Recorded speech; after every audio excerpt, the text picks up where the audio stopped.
누구에게나 사람마다 한평생 잊지 못할 자신의 특별한 장소나 공간을 가지고 있습니다. 그 자리는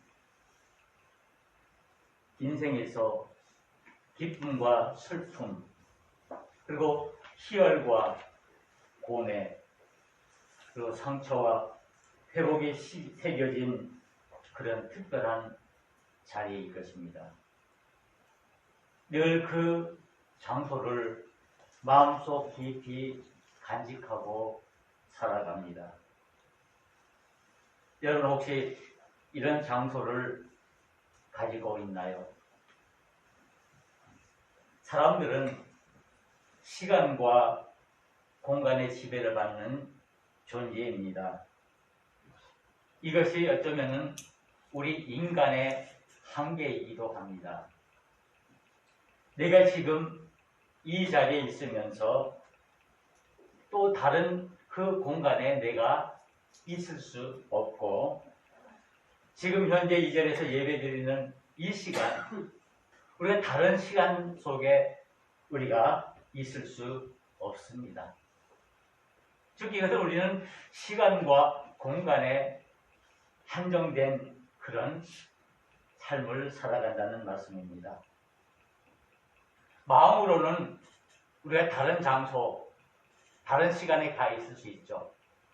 우리가 여기서 예배를 드리고 있지만은 내 마음은 소위 세상말로 말하면 마음이 콩과 새가 있어서 내가 좋아하는 곳, 내가 가고 싶은 곳, 그곳에 생각으로는 가 있을 수 있지만은 실질적으로 내 몸이 그곳에 가 있을 수는 없습니다. 사람에게 있어서 이 공간이라는 것은 매우 중요합니다. 또 그 공간 가운데 특별히 나에게 의미가 있고 나에게 중요한 어떤 삶의 메시지를 주는 공간이라면 더욱더 그렇습니다. 요즘 보면 건축가 중에 유현준이라는 그런 건축가가 있습니다. 이분이 많은 그 건축에 대한 책을 썼는데요. 제가 근래에 이분이 쓴 책 중에 공간이 만든 공간이라는 책을 읽은 적이 있습니다. 이 책에서 이 작가는 이 공간의 의미를 아주 재미있게 이렇게 설명하는데, 그 공간에 의해서 여러 문화들이 만들어지고 그리고 그 공간 속에서 우리 인간들은 살아간다는 것입니다. 그래서 그 책에서 그 동서양의 그 건축에 대해서, 그 건축물에 대해서 그 개념을 설명하고 있고, 그리고 그 건축물들이 우리 인간의 삶에 미친 영향들을 아주 자세하게 소개하고 있습니다. 이분이 주장하는 것은 성경의 창세기 1장에 있는 말씀을 근거로 들면서 이 공간이 빛보다 먼저 있었다는 것입니다. 이해가 되죠? 어느 공간이 있었기에 그 공간 안에 빛과 어둠이 있었고 하나님의 창조도 이 공간 속에서 이루어졌다고 이렇게 주장을 합니다. 이분이 크리스찬인은 잘 모르겠지만은 그 많은 곳곳에서 이 성경 구절을 이렇게 얘기하더라고요. 뭐 아담의 얘기도 하고 노아의 얘기도 하고 이렇게 창조의 얘기도 이렇게 하는데, 바로 이 공간이라는 것은 빛보다 먼저 되어졌다는 것은, 이 세상에 가장 먼저 있었던 것은 공간이라는 거죠. 공간이라는 것은 비어있는 상태를 말하는 것입니다. 그래서 결국 이분이 얘기하는 것은 그 건축은, 우리가 집을 짓거나 어떤 건축물을 짓는 것은 비어있는 공간을 채워가는 것이라고 이렇게 설명을 하고 있습니다. 그래서 그 비어있는 공간을 우리 사람들이 활용하는 것이라고 이렇게 얘기를 하고 있습니다. 그래서 우리가 건축물을 볼 때 어떤 외형적으로 나타나는 그 모양만 보는 것이 아니라 그 건축물을 진정으로 보기 위해서는 그 건축물에 속해는 공간을 봐야 한다는 것입니다. 빈 곳을 봐야 그 건축물이 어떤 건축물인가를 알 수 있다는 말이죠. 아주 처음엔 이해하기 쉽지 않은 그런 내용입니다. 그렇습니다. 우리 인생이 사람이 살아가면서 우리에게는 이 공간이라는 것이 매우 중요합니다. 그리고 그 공간이 내가 살아가는데 평생 잊지 못할 그런 중요한 그런 장소가 되기도 하고요. 우리의 기억의 장소가 되고 또 우리의 추억의 장소가 되기도 합니다. 그것이 어떤 지역일 수도 있고 어떤 건물일 수도 있고 어떤 사물이 될 수도 있지만은 하여튼간 우리 사람에게서 이 공간이라는 것은 매우 중요한 위치에 찾아오고 있습니다. 그래서 사람이 어디에 있느냐, 어떤 공간에 있느냐 하는 것은 매우 중요합니다. 이런 특별한 장소를 가지는 것, 우리의 삶에 있어서 큰 영향을 줄 수가 있습니다. 그 공간이 크고 작고 그런 개념이 아니라 이 공간이 자신의 삶에 주는 그 의미가 있는 그런 공간. 혹시 여러분들 이런 특별한 공간을 가지고 있습니까? 혹시 특별한 장소가 여러분 마음속에 있습니까? 정말 평생 잊지 못할 장소. 어쩌면 내 삶의 전환점이 되었던 그런 장소, 이런 장소를 혹시 가지고 있나요? 저는 2009년 2월에 교통사고를 당했었습니다. 그래서 서울에 있는 경찰대학병원에 3개월을 입원한 적이 있습니다. 거기서 대수술을 하고 그 후에 그것에도 요양하면서 그곳에서 지냈는데 그것이 저에게는 매우 내 삶에 있어서 특별한 그런 장소가 되었습니다. 그곳에서 보낸 3개월의 시간은 정말 고통의 시간이었습니다. 소위 말하는 뼈를 깎는 그런 고통의 시간인데 저는 뼈를 깎는 것이 아니라 깎기도 하고 뼈를 꺾는, 왜냐하면 수술해서 그것이 그냥 놔두면은 굳어져 버리기 때문에 그것을 꺾어서 그것을 펴야 하는 그런 과정에서 저는 정말 뼈를 꺾는 그런 시간을 보낸 적이 있습니다. 여러분들도 다 병원 생활을 해봤겠지만은 그 병원에서 생활한다는 게 정말 고통이고 힘든 일이죠. 육체적으로 힘들 뿐 아니라 정신적으로, 마음적으로, 영적으로도 매우 힘든 그런 시간임에 틀림이 없습니다. 저는 이 3개월 동안 이 병원에서 지내면서 병원에 여러 곳곳의 장소들이 있지만 특별히 그 중에 저에게 의미가 있는 장소 하나 있었습니다. 밤 되면은 모든 환자들이 다 빠져나가고 의료진들이 다 빠져나가고 너무 조용하죠. 그 고요 속에서 그 아픔 속에서 그 시간을 보냈는데 정말 때로는 외롭고 때로는 너무나 고통스럽고 힘든 그런 시간인데 저에게 유일하게 안식을 주는 쉼의 자리가 한 곳 있었습니다. 저는 매일 밤마다 그곳에 찾아가서 기도를 했습니다. 그곳이 어디냐면 바로 그 병원에 있는 그런 병원 내에 있는 예배실이고 기도실입니다. 그 병원이 어떤 기독교 어떤 단체가 아니기 때문에 그 공간이 매우 좁고 아주 협소합니다. 강단이 있고 의자가 있고 그래서 거기서 예배 드릴 수 있고 기도 드릴 수 있는 그런 작은 공간인데 그곳이 저에게는 이 3개월 동안 정말 의미 있고 정말 저에게는 소중한 그런 특별한 장소가 되었습니다. 낮에는 치료를 받고 그리고 밤에는 이곳에 내려가서 기도를 하고 때로는 멍하니 앉아서 시간을 보내곤 했습니다.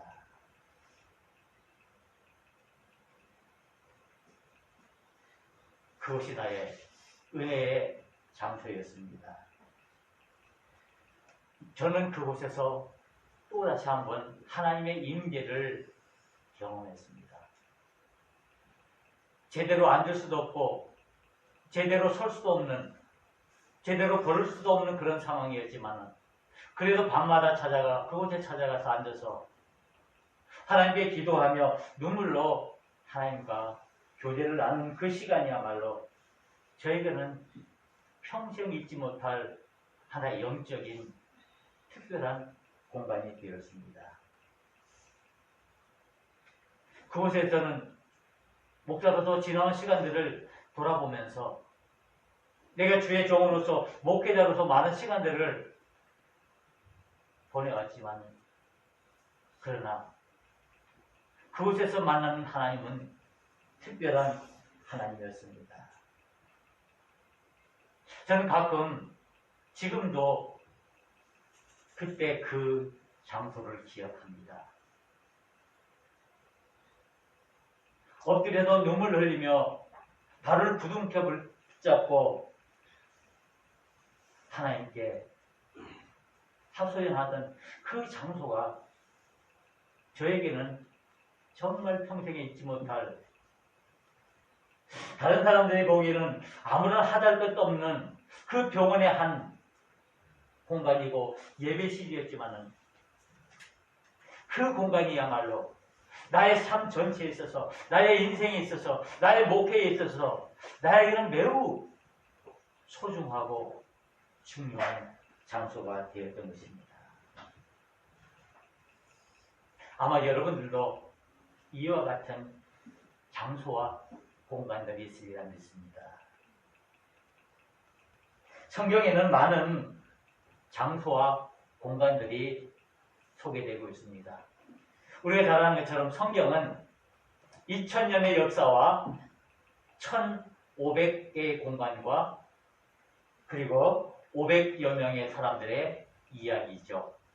이 성경 전체를 놓고 보면은 2000년의 역사, 그리고 여기 나오는 그 지역과 장소들이 1500여 곳이 나와 있고, 그리고 그 성경에 등장하는 사람들을 다 숫자를 세볼 때는 한 500명 정도 된다고 합니다. 그래서 성경은 2000년의 시간과 그리고 1500개의 공간과 500여 명의 사람들의 이야기, 즉 하나님의 이야기가 기록되어 있죠.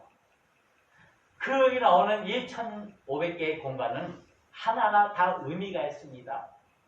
그냥 아무렇게나 그 성경에 쓰여진 지명이나 장소가 아니라 그곳에는 특별한 의미가 있고 그것 하나하나 나름대로 하나님의 섭리가 일어났던 그런 공간들입니다. 그 중에 특별히 예수님께서 공생애 동안 활동하시던 그런 장소가 있습니다. 바로 그것이 갈릴리입니다. 이 갈릴리라는 뜻은 단지, 또 원, 골이라는 뜻을 가지고 있습니다. 뭐 영어로 말하면 링, 이게 우리가 반지를 끼고 둥그런 그런 모양을 말하는데 이 갈릴리가 나오는데, 이 갈릴리는 이 팔레스타인 북쪽 지역에 있는 그런 지역입니다. 여기는 호수를 끼고 있어서 거기는 그 호수 이름을 갈릴리 호수, 또 혹은 디베리아 호수라고도 이렇게 얘기를 합니다. 예수님께서 3년 동안 공생의 주된 그 활동 부대가 이 갈릴리였습니다. 그래서 그곳 사람들에게 하나님의 나라의 복음을 증거하고 그곳에서 많은 하나님의 기적들을 행하고 그곳에서 가난하고 병든 많은 사람들과 함께 하시면서 예수님께서 그 하나님 나라의 복음을 증거했습니다. 그래서 이 성경에서는 이 갈릴리가 매우 중요한 자리입니다. 우리가 잘 아는 것처럼 예수님께서 그 물로 포도주를 만든 그 기적, 첫 기적도 이 갈릴리의 가나에서 일어난 것이죠. 그리고 이 갈릴리의 또 특징 중 하나는 많은 예수님의 제자들, 그 12제자들을 비롯해서 많은 제자들이 이 갈릴리 출신들입니다. 거기서 가룟 유다는 여기 출신이 아니고요. 가룟 유다를 제외한 많은 제자들은 이 갈릴리 출신들인데 그 갈릴리는 아까 호수가 끼었기 때문에 그들의 생업은 주로 고기를 잡는 어부였습니다. 그래서 오늘 이 말씀에 보면은 이 갈릴리 호수가에서 일어나는 일들을 이제 이야기하고 있는데 예수님에게 이 갈릴리야말로 매우 의미 있는 장소고 또 많은 제자들, 그 예수님의 그 사랑을 경험한 많은 사람들에게 있어서도 이 갈릴리야말로 매우 중요한 말씀입니다. 그런데 예수님께서 늘 말씀하신 말씀이 있습니다. 내가 부활하신 후에 갈릴리로 가리라. 갈릴리로 가리라. 내가 먼저 갈릴리로 가겠다고 예수님께서 말씀하셨습니다. 그래서 그곳에서 내가 부활한 것을 너희들에게 보여주겠다라는 것입니다.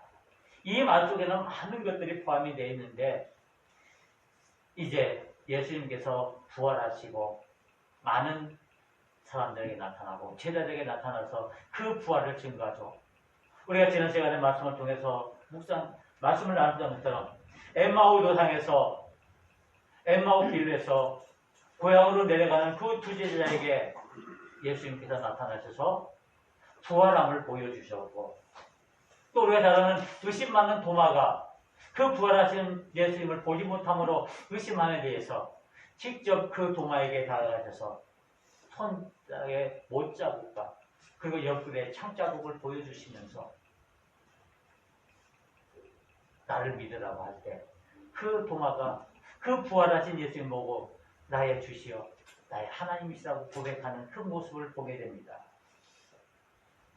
바로 예수님께서는 부활하신 모습을 많은 사람들에게 보여주심으로 말미암아 그들의 믿음을 온전히 세워주었습니다. 온전한 믿음은 이 부활의 사실을 믿는 그 믿음 위에 세워지는 것입니다. 그래서 저와 여러분들은 믿음의 사람이라는 것은 예수님의 부활을 믿고 그 예수님의 부활이 나의 부활이라는 사실을 믿고 살아가는 사람들입니다. 오늘 본문인 요한복음 21장 1절에서 14절에 있는 말씀도 예수님께서 부활하신 후 그 말씀대로 갈릴리로 가신 그 이야기에서부터 시작됩니다. 그래서 오늘 말씀에 보면은 예수님께서 말씀하시는 것이 그 후에 예수께서 디베라 호수에서 또 제자들에게 자기를 나타내셨으나 나타내신 일은 이러하니라로 말씀하시면서 오늘의 이야기를 시작하고 있습니다. 예수님께서 십자가에 매서 죽으실 때 그 예수님을 따르겠다는 그 제자들은 그 예수님의 그 십자가에서 죽으심을 보고 이제는 실망하고 좌절하고 그들의 예수님을 따르는 것을 포기하고 이제 모두 뿔뿔이 흩어져 도망했습니다. 그 제자들이 이미 그 예수님의 그 십자가를 보고 부활을 보지 못한 그 상태에서 다 흩어져서 이제 그들이 고향에 내려와 있는데 오늘 이 갈릴리에 또 이 제자들이 이미 내려와 있었고 거기에는 오늘 본문에 보면은 베드로를 위시한 6명의 제자들이 그곳에서 고기를 잡고 있었습니다. 그들은 예수님을 하나님이라고 믿었고 그리고 그들의 왕이라고 믿었고 그래서 예수님을 온전히 모든 것을 다 포기하고 따르던 그들이 예수님께서 십자가에서 힘없이 죽으시는 그 모습을 보고는 이제 그 모든 것을 다 포기하고 예수님으로부터 도망쳐 나와 그들의 삶을 살아갔습니다. 그래서 자신들의 그 생업인 그 고기 잡는 일에 몰두하고 있었던 것입니다. 우리는 오늘 이 말씀 속에서 이 제자들의 모습을 볼 수가 있습니다. 모든 삶의 의미를 잃어버리고 이제는 먹고 살기에 급급해서 고기 잡는 일에 매달려 거기에 집중하는, 그래서 아무런 힘도 없이 살아가는 그 제자들의 모습을 봅니다. 이 제자들의 모습은 상실감에 쌓여있는 사람들입니다. 오늘 이 제자의 모습을 통해서 우리들의 모습을 봅니다. 우리가 예수님을 믿고 내가 하나님의 자녀로 택함을 받았지만은 이 세상의 많은 어려움과 고통으로 인해서 내가 온전히 하나님을 따르지 못하고 주님을 따르지 못하고 이제는 주님을 따르는 걸 포기하고 실망과 좌절 속에서 늘 상실감 속에서 그저 하루하루 살아가는 그 모습, 믿음의 능력도 없이 믿음의 힘도 없이 그저 형식적으로 체면적으로 습관적으로 이 신앙에 매여 있어 살아가는 그 모습이 오늘 실망과 좌절에 빠져있는 그 제자의 모습들과 같은 그런 모습으로 살아가는 우리들의 모습을 봅니다. 그런데 오늘 이 제자들에게 예수님께서 찾아오십니다. 예수님께서 갈릴리로 이 예수님들 제자들을 만나기 위해서 이 예수님께서 친히 내려오셨습니다. 왜 예수님께서 내려오셨을까요? 왜 예수님께서 십자가 위에서 죽으시고 부활하신 후에 다시 이 갈릴리로 가셨을까요? 거기에는 예수님을 버리고 예수님을 떠난 그 제자들이 있었기에 그 제자들을 만나시기 위해서 그 제자들을 만나 주시기 위해서 그래서 예수님께서 이 갈릴리로 오신 것입니다. 바로 여기서 중요한 사실은 예수님께서 제자들에게 다가갔다는 사실입니다. 바로 다가오시는 하나님을 우리에게 말씀하고 있습니다. 바로 이것이 믿음의 시작입니다. 혹시 우리가 믿음을 생각할 때 내가 하나님께 나오고 내가 예수님께 나와서 내가 먼저 하나님께 손을 내밀어서 내가 하나님을 주고 내가 하나님을 찾고 내가 하나님을 선택하고 내가 하나님께 먼저 나왔다고 생각하지 않습니까? 그러나 진정한 의미에서의 믿음은 하나님께서 나를 찾아오심입니다. 바로 이것이 은혜입니다. 우리가 하나님을 찾아가고 우리가 예수님을 찾아가는 것이 아니라 하나님께서 친히 나에게 다가오시고 우리에게 다가오신 것이 바로 은혜이며 하나님의 사랑이라는 사실입니다. 우리 기독교는 은혜의 종교라고 말합니다. 이 은혜의 종교라고 말할 때 이 은혜가 무엇을 의미합니까? 우리가 잘 되고 우리가 형통하고 우리가 원하는 모든 것이 이루어지는 것이 은혜입니까? 물론 그럴 수 있지만은 이 은혜의 본질은 하나님이 우리에게 다가오심입니다. 하나님께서 우리에게 저와 여러분들의 그 죄인된 모습을 받으시고 우리에게 다가오시는 그 모습이 은혜입니다. 바로 예수님께서 갈릴리로 가신 것은 이 제자들을 만나주시고 그들을 찾아가 주시고 그들에게 은혜, 즉 하나님의 사랑을 다시 한번 주시기 위해서 그들에게 다가가신 것입니다. 바로 하나님의 은혜는 우리를 택하시고 우리를 부르심입니다. 그래서 요한복음 15장 16절에 이렇게 말씀합니다. 너희가 나를 택한 것이 아니요 내가 너희를 택하여 세웠나니 이는 너희로 가서 열매를 맺게 하고 또 너희 열매가 항상 있게 하여 내 이름으로 아버지께 무엇을 구하든지 다 받게 하려 합니다. 내가 하나님을 택하고 내가 예수님을 택한 것이 아니라 하나님께서 친히 나를 택해 주시고 나를 하나님의 자녀로 삼아 주셨다는 사실입니다. 그리고 그 하나님께서 우리에게 오심이 은혜입니다. 바로 이 오심의 구체적인 사건이 성육신 사건입니다. 하늘의 모든 영광을 버리시고 인간의 몸을 입으시고 우리와 함께 하시기 위해서, 우리를 구원하시기 위해서 내려오신, 이 땅에 내려오신 그 하나님의 성육신의 사건이야말로 우리에게 있어서 놀라운 은혜입니다. 우리는 분명히 기억해야 합니다. 우리에게 준 하나님의 은혜는 먼저 하나님이 우리에게 다가오심이며 우리를 찾으심입니다. 오늘 이 요한복음 21장 1절에서 14절에 있는 말씀은 예수님과 베드로의 이야기입니다. 시대에 빠지고 이제 모든 것을 다 포기하고 오직 먹고 사는 데만 집중하는 이 베드로에게 예수님께서 찾아오신 것입니다. 베드로의 모습은 어떻습니까? 나는 물고기 잡으러 가노라. 나는 이제 모든 것 다 포기하고 물고기나 잡으면서 그저 살아가겠다. 그 결과 그의 삶은 어땠습니까? 허망된 삶을 살고 있습니다. 그가 나가서 밤새도록 금을 내리고 고기를 잡았지만 한 마리도 잡을 수가 없었습니다. 그의 삶은 정말 이제 비참한 삶이 되었습니다. 이런 상황 속에 있는 베드로를 우리 예수님께서는 친히 찾아오시고 그에게 다가오신 것입니다. 그래서 그 고기 잡고 있는 그 베드로와 많은 제자들에게 말씀하십니다. 애들아, 고기 있느냐?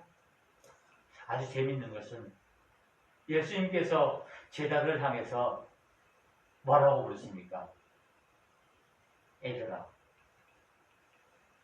영성경에 보면 여러 가지 번역하는데 어떤 곳에는 뭐 친구라고 번역하는 것도 있고 어떤 곳에는 아예 아이들아, children이라는 말을 쓰기도 있습니다. 재밌죠? 예수님께서 제자들에게 애들아 말씀하십니다. 그래서 예수님께서 그 제자들을 향해서 이제 너희들 그 고기 잡지 못한 그 상황에 있는 너희들에게 내가 명령한다. 저 오른쪽에 그물을 내려라. 그때 잡힌 고기가 153마리입니다. 그래서 우리는 흔히 이 기적을 153의 기적이라고 말하죠. 153 하면 여러분들 떠오르는 또 다른 이야기가 있죠. 여러분들 아마 나이 드신 분들은 아마 많이 생각했을 때 모나미 볼펜 아시죠? 제가 여기서 모나미 볼펜을 선전하려는 건 아니고요.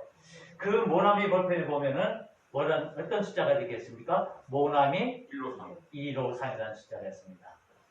이 모나미 볼펜은요, 1963년에 처음 출시가 되었습니다. 이때 이 창업주가 누구냐면은 정동 그 감리교회 장로님이던 이제 송삼석이라는 분인데요. 이분이 이 요한복음 21장에 이 예수님께서 행하신 그 153의 기적을 보고는 이것이 정말 예수님이 우리에게 주신 하나님의 축복의 그 숫자구나. 풍요와 그리고 신뢰의 상징으로 생각하고는 그 모나미 볼펜을 만들면서 153이라는 숫자를 집어넣었습니다. 여기 모남이라는 말은 나의라는 말입니다. 나의, 그리고 암이라는 말은 친구, 나의 친구라는 뜻입니다. 그래서 거기다가 153을 적어서 이제 간접적으로 이렇게 복음을 증거하는 일에 이렇게 많이 활용을 했다고 합니다. 그래서 이 모나미 볼펜은 아마 안 써본 사람 아무도 없을 거예요. 뭐 연필이나 잉크로 쓰던 글씨대에 이 볼펜을 만들어서 아주 대성공을 했습니다.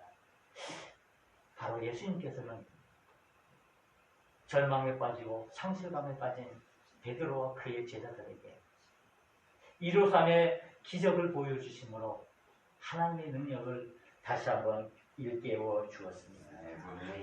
그래서 그 기적을 행하신 후에 그 제자들을 향해서 와서 조반을 먹어라. 생선을 직접 구워서 그 제자들에게 나누고 거기에 떡을 나눠줘서 그들에게 유래해 주시고 그들을 다시 붙드는 그런 모습을 보게 됩니다. 예수님께서 이 갈릴리로 오셔서 베드로와 그의 제자들을 만나주신 것은 바로 그들에게 그들의 잃어버렸던 그 상실감을 회복시켜 주시기 위해서, 그들이 잃어버렸던 그 믿음들을 다시 회복시켜 주시기 위해서 예수님께서 친히 이 갈릴리로 오신 것입니다. 그래서 이 베드로에게 있어서 이 갈릴리야말로 그의 삶에 있어서, 그의 인생의 후반에 있어서 매우 중요하고 매우 영적인 의미가 있는 그런 곳입니다. 원래 이 갈릴리에서 많은 제자들이 부름을 받았습니다. 예수님을 만났던 자리입니다. 그런데 그 예수님의 만남을 체험했고 예수님의 부름을 받았지만은 그들이 어느 순간 예수님을 떠나고 예수님을 잃어버린 그 상실감으로 그들이 좌절과 실감감에 빠져 있을 때 예수님께서 다시 그 갈릴리로 오셔서 그 베드로를 만나 주시고 그 제자들을 만나 주셨습니다. 바로 예수님께서 이때 오신 그 의미는 그들의 연약함을 용서해 주시고 그들에게 다시 한번 사랑을 주심으로 다시 한번 회복시켜서 그들로 하여금 그들의 사명을 깨닫게 하도록 예수님께서 그들에게 다가가신 것입니다. 예수님께서는 이 갈릴리에서 그 연약하고 예수님을 3번 죽인다고 모른다고 불렀던 그 베드로까지 용서하시는 그 용서의 자리였습니다. 베드로에게 있어서 이 갈릴리는 하나님의 용서의 자리입니다. 그리고 그 갈릴리는 이 베드로에게 있어서 다시 한번 그 용서를 통해서 하나님의 사랑을 체험하는 사랑의 자리였고 그 사랑을 통해서 다시 한번 그의 삶을 회복하는 회복의 자리입니다. 용서를 통해서 하나님의 사랑을 통해서 이 베드로는 다시 회복하게 되는 것입니다. 이 갈릴리는 이 베드로에게 있어서 하나의 터닝 포인트가 되는 매우 중요하고 매우 의미가 있는 그런 장소입니다. 결코 일생에 있어서 평생 잊을 수 없는, 그래서 결국에는 이 베드로가 십자가에 거꾸로 내달려 순교하기까지 주님을 따르는 귀한 믿음의 지대가 되었습니다. 오늘 우리의 삶의 모습은 어떻습니까? 우리가 위기에 처하고 우리가 어려움에 처하고 우리가 고난에 처할 때 우리는 그것이 너무나 힘이 들고 너무나 버거워서 거기서 도망하고 싶고 거기서 빠져나와서 내 마음대로 살고 싶은 그런 우리들이었습니다. 그런 우리들에게 우리의 주님은, 우리의 부활하신 주님은 찾아오십니다. 특히 고난 중에 절망 가운데 있는 우리들에게, 우리를 찾아서 우리에게 은혜를 내려주시기를 원합니다. 우리는 날마다 실패를 경험하면서 살아가기도 합니다. 우리는 날마다 좌절감에 빠져 살아가기도 합니다. 그러나 우리는 이 시간 부활하신 주님을 만나야 합니다. 부활하신 주님이 우리에게 다가오심을 우리가 깨달아야 합니다. 우리가 힘들고 우리가 연약하고 우리가 쓰러지고 넘어질 때 우리에게 다가오시는 그 주님을 우리가 바라봐야 합니다. 그 만남의 장소가, 그 주님이 다가오시는 그 장소가 여러분들에게 어디입니까? 베드로에게 있어서 이 갈릴리야말로 하나님을 만난 그 영적인 다시 한번 회복의 장소인 것처럼 여러분들의 갈릴리는 어디입니까? 나의 갈릴리는 어디입니까? 내 자신의 믿음의 자리가 어디인지, 내가 주님을 다시 부활하신 그 주님을 만났던 그 자리가 어디인지, 내 인생에 있어서, 내 믿음에 있어서 터닝 포인트가 됐던 그 지점이, 그 장소가 어디인지 우리는 다시 한번 기억해야 합니다. 그곳이야말로 내가 힘이 들고 내가 좌절하고 내가 모든 것을 포기하고 싶은 그런 상황 속에서 우리에게 힘을 주시고 하나님의 능력을 보여주시고 우리를 회복시키시는 그 능력의 하나님을 만나는 그 장소를 내 마음속에 깊이 간직하시면서 우리가 어려울 것 있을 때마다 이곳을 기억하면서 믿음으로 승리하는 우리 모두가 되어야 할 것입니다. 갈릴리로 오신 그 킹이 오늘 이 시간 저와 여러분들 향해서 다가오십니다. 기도하시겠습니다. 은혜로우신 하나님 아버지 감사합니다. 오늘 이 귀한 시간 다시 한번 하나님께 예배를